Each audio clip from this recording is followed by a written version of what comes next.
Cette vidéo est une collaboration avec la chaîne du CNRS Zeste de Science. Est-ce que vous voyez ces coulées? C'est ce qu'on appelle les larmes du vin, ou même les jambes du vin. C'est un film de liquide, donc du vin, qui est resté accroché sur le verre après qu'on l'ait fait tournoyer.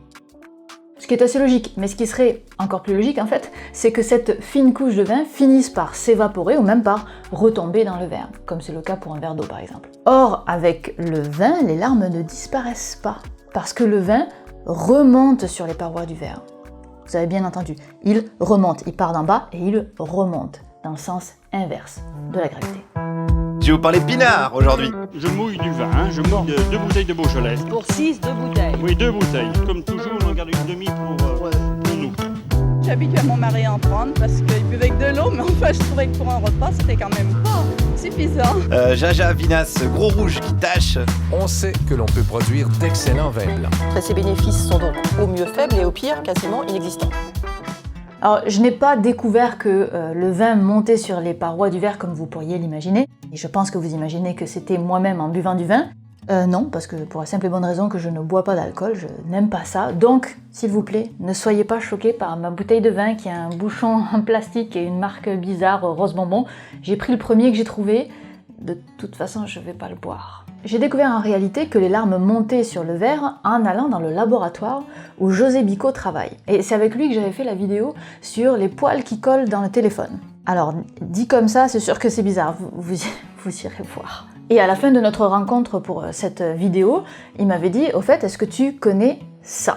Et voici la démonstration qu'il m'avait faite.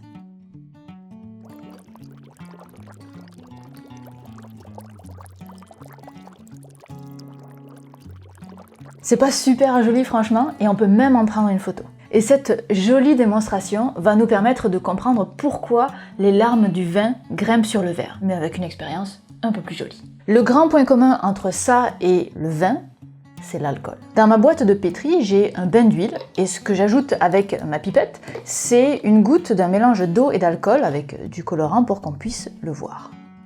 Et pour comprendre à quel point c'est vraiment l'alcool qui est la clé, on va l'enlever de l'équation. Si je verse uniquement un goutte d'eau sur l'huile, vous savez déjà ce qui se passe puisque c'est la saison des vinaigrettes, mais l'eau reste toute recroquevillée sur elle-même, pour limiter au maximum le contact avec l'huile. L'huile et l'eau, elles sont pas très copines-copines. Si au contraire, on met de l'alcool pur, du moins aussi pur que ce que je peux m'en fournir à la pharmacie, notre goutte s'étale énormément à la surface, l'alcool a beaucoup d'affinité avec l'huile, alors il prend toute la place disponible.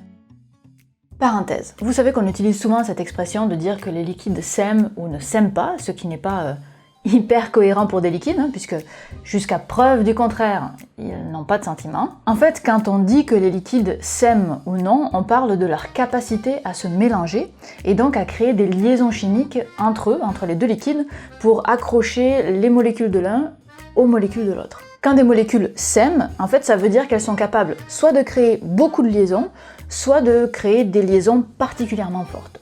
Soit les deux. Entre l'eau et l'huile, ça marche pas, elles s'aiment pas, mais avec l'alcool, ça marche, elles sont super copines. Et retenez ça parce que ça va être important pour la suite. L'alcool s'étale, l'eau se met en boule, se rétracte. Fin de la parenthèse.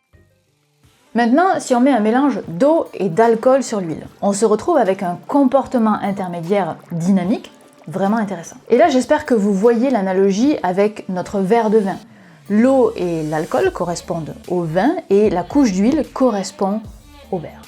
Quand mes gouttes tombent, il y a un gros volume du mélange coloré qui se dépose et qui prend sa place sur le liquide, sur l'huile. Comme il y a de l'alcool dedans, le mélange s'étale depuis le centre de la goutte vers l'extérieur, et forcément la partie étalée est plus fine que là où la goutte a été déposée, où il y a beaucoup plus de volume. Mais comme l'alcool c'est quelque chose de très volatile, d'ailleurs on le sent à l'odeur, en tout cas beaucoup plus que l'eau, il s'évapore. Ça veut dire que les endroits où la couche était la plus fine, il n'y a alors plus du tout d'alcool, alors qu'il en reste encore au centre de la goutte, là où il y avait beaucoup plus de liquide, et ça agit comme un réservoir à alcool.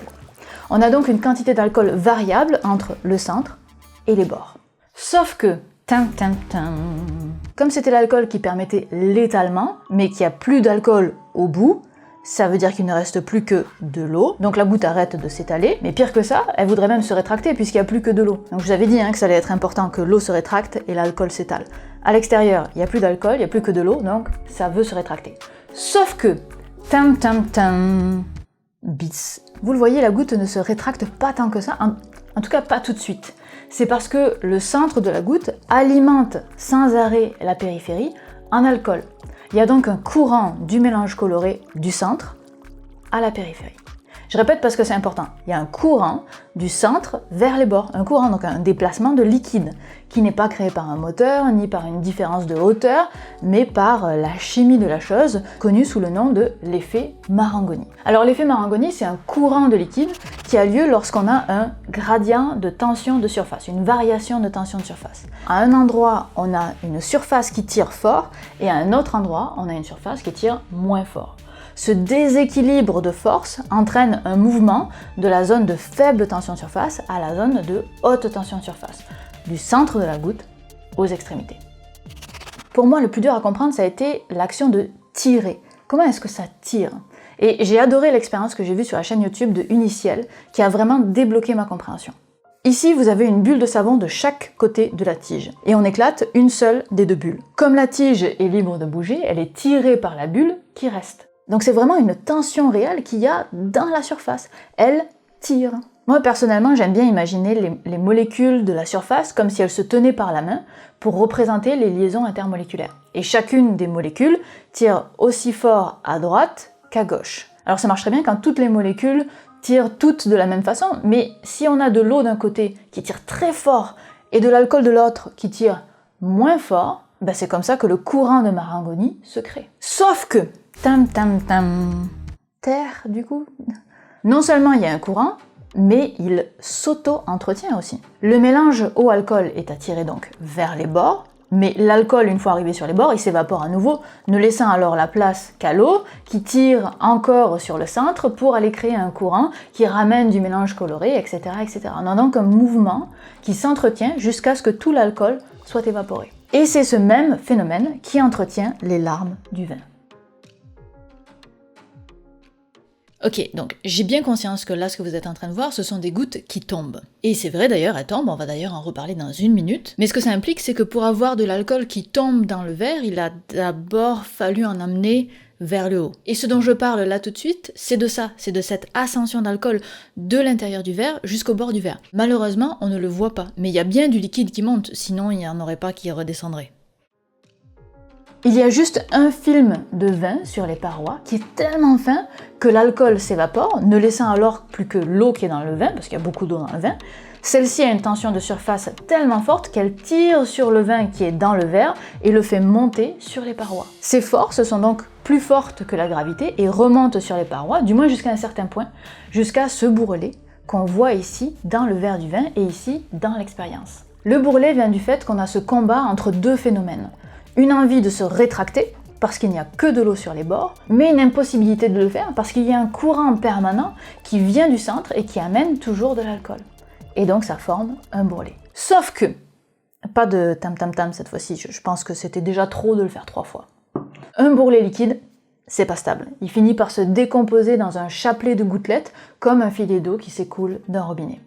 Ou bien comme les gouttelettes de vin qui coulent sur le verre. Vous aurez donc compris que ce mouvement auto-entretenu des larmes du vin est donc avant tout créé par le taux d'alcool du vin. L'effet Marangoni est la clé de cette expérience et il y a un autre endroit où vous pouvez voir cet effet et c'est au petit déjeuner. Du moins si vous avez un petit déjeuner très français qui consiste en des tartines beurrées.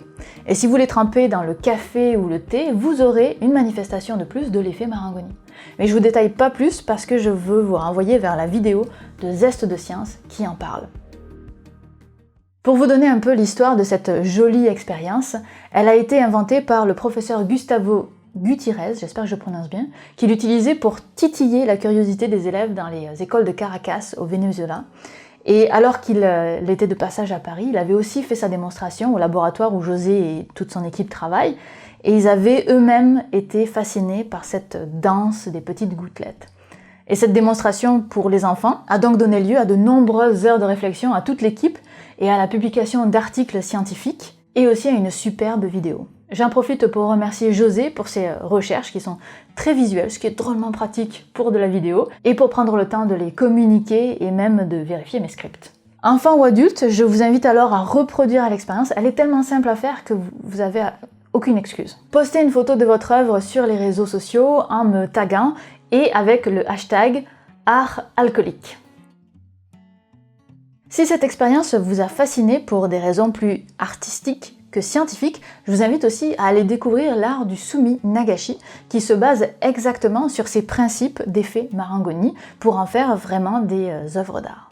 Et allez voir la vidéo de Zeste de Science et nous on se retrouve pas tout de suite. Je vais ralentir cet été, pas parce que je prends énormément de vacances, mais simplement pour essayer de prendre de l'avance sur les prochaines vidéos et vous offrir un contenu de qualité et original à la rentrée. Je vous souhaite un bel été et à bientôt.